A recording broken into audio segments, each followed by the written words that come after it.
A major New York Knicks trade could be incoming as the New York Knicks are targeting Jordan Clarkson, according to a report, while Walker Kessler remains a trade target but with a very heavy price tag. And we will see what the New York Knicks do as the NBA enters trade season. So what's up, guys? Welcome back to Knicks Digest. It's Chris here, and we're going to jump right into things as usual. And if you guys like the content, make sure to subscribe to the channel. 25% of people are subscribed. Let's get those numbers up. If you hear the siren outside, that's the subscribe siren. But let's jump into it, guys. A new report has revealed that Jordan Clarkson is a target of interest for the New York Knicks, who have checked in on his price. Now, let's jump right in to look at it. As mentioned by Evan Sidery, the Los Angeles Clippers, New York Knicks, Los Angeles Lakers, and Denver Nuggets are all among contending teams who have inquired about Jordan Clarkson. Well, I wouldn't call the Clippers a contender, and not really the Lakers either, given they have LeBron and AD, so you never know. Jordan Clarkson is now on the trade market, and the Jazz are seeking a promising prospect and or draft capital in exchange for Clarkson. Now, also mentioned by Brett Sigel, the Jazz would prefer to get a first-round pick for Jordan Clarkson or John Collins, yet many around the league believe this price will come down as the trade deadline gets closer. Look, I like Jordan Clarkson as a player. I think there's a lot of good things that he adds to this team. I know for a fact Dariel also likes Jordan Clarkson as a player. So it's something him and I agree on. But look, Clarkson, the Knicks have a lot of guards.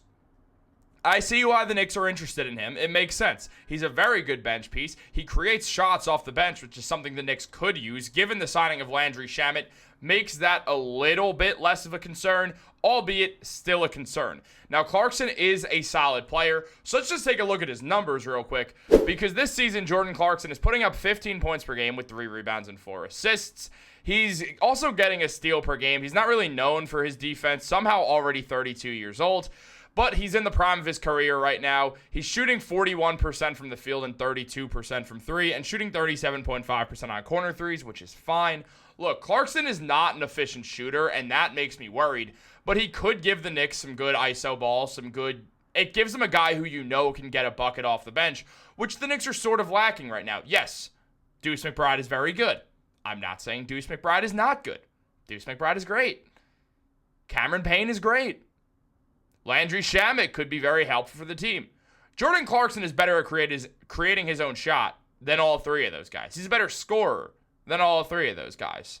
Now, I don't think he's a better player than Deuce McBride when you count defense, but Clarkson can score the ball. He can work on or off the ball, and you imagine his three-point percentage would go up on the Knicks because he'd be taking more corner threes where he's a solid shooter from. Now, Clarkson is someone who the Knicks, it makes sense why they're targeting him, and I'm not going to say they shouldn't target him, but I just don't really see the point. I see Clarkson as a more valuable piece for teams like the Denver Nuggets, for the Los Angeles Clippers, and for the Lakers. All 3 teams that could use a scorer off the bench a bit more than the Knicks, at least at the guard position. The Denver Nuggets bench is not very good whatsoever, and honestly, their starting lineup's not even that good. They got Jokic, and Jamal Murray's all right, and yeah, Michael Porter Jr. might get moved for Zach LaVine, which should help them because LaVine's underrated, and Aaron Gordon's great at what he does, but the team could use that scoring jolt, and it makes me feel like the Denver Nuggets are just more of a realistic option for Jordan Clarkson. Now, the thing is, the Nuggets and Jazz are in the same division. You don't really see players get traded within the same division too often, given the New York Knicks did acquire Mikal Bridges. So, there's that. Now, there's another reason why I like the idea of the Knicks trading for Jordan Clarkson. Remember when Trae Young rolled the dice on the court? Jordan Clarkson's not going to let that fly. Now, a couple days ago, Jordan Clarkson got into it with Ron Holland of the Detroit Pistons, and as ESPN mentions here, Jordan Clarkson was fined $35,000 by the NBA on Saturday, and Ron Holland and Paul Reed were each penalized also for their roles in the altercation between the Utah Jazz and the Detroit Pistons. Clarkson received the largest penalty for escalating an on-court altercation and throwing his headband into the stands after being ejected.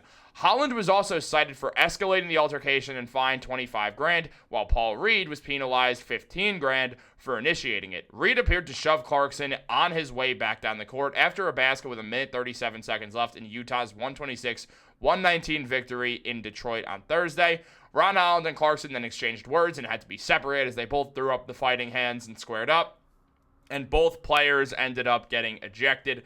After Trae Young did that dice roll, the whole thought that I think a lot of Knicks fans had were, we love this Knicks team, but Julius Randle and certainly Dante DiVincenzo, who might work his way back to the Knicks, both of those two would not have let that thing fly at all. They would not have let that fly.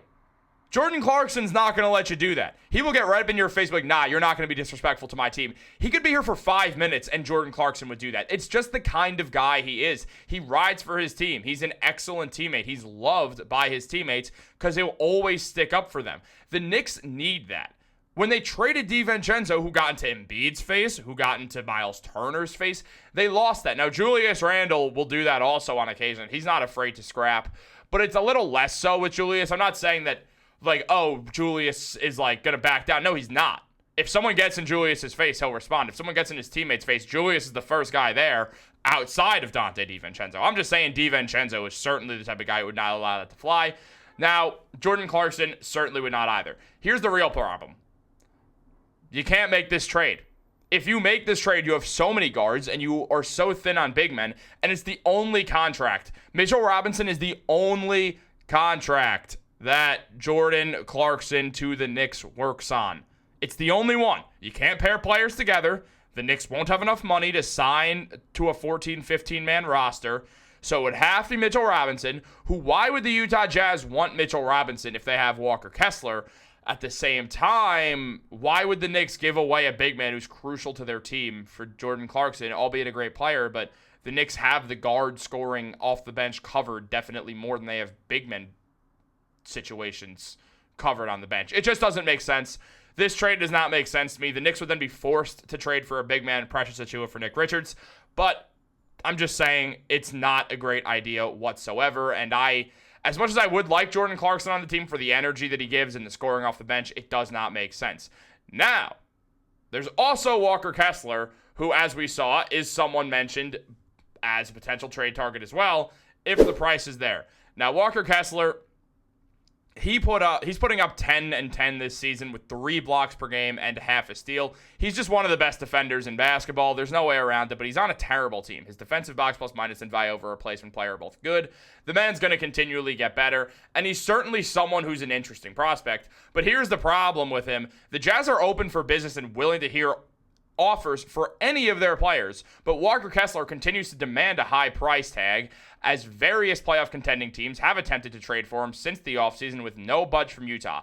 It would take a key young talent and multiple first-round picks to get Danny Ainge to listen to Kessler trade packages, and that's where the problem lies. The New York Knicks not only do not have the assets to acquire Walker Kessler, what are they going to give young player-wise? They're going to give Deuce McBride and then, like, 2 first-rounders, and one of them's that Washington first, that's not even a good pick. I don't think that Danny Ainge would accept that trade, first of all, which would probably be a mistake, but I don't think he would accept that trade.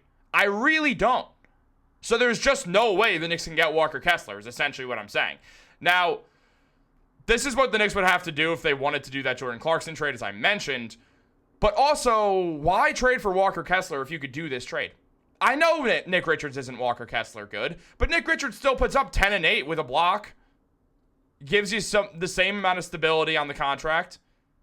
It just makes no sense. I get Walker Kessler is great, but he's not as great as Danny Ainge just propping him up with this superstar value. Yes, he would completely solve all the Knicks' problems outside of the bench scoring, but there's no way to make this work. Now, Leon Rose is certainly going to try to make some trades so the Knicks can acquire the money to have a 15-man roster, and I do think that Jericho Sims will be involved in a trade for a protected second-round pick so the Knicks can use $2 million.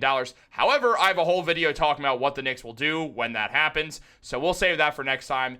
Guys, if you guys like the content, make sure to subscribe, like the video, and turn on post notifications. It helps out so much. Thank you again for 10K subscribers. I'm going to keep saying it for a bit.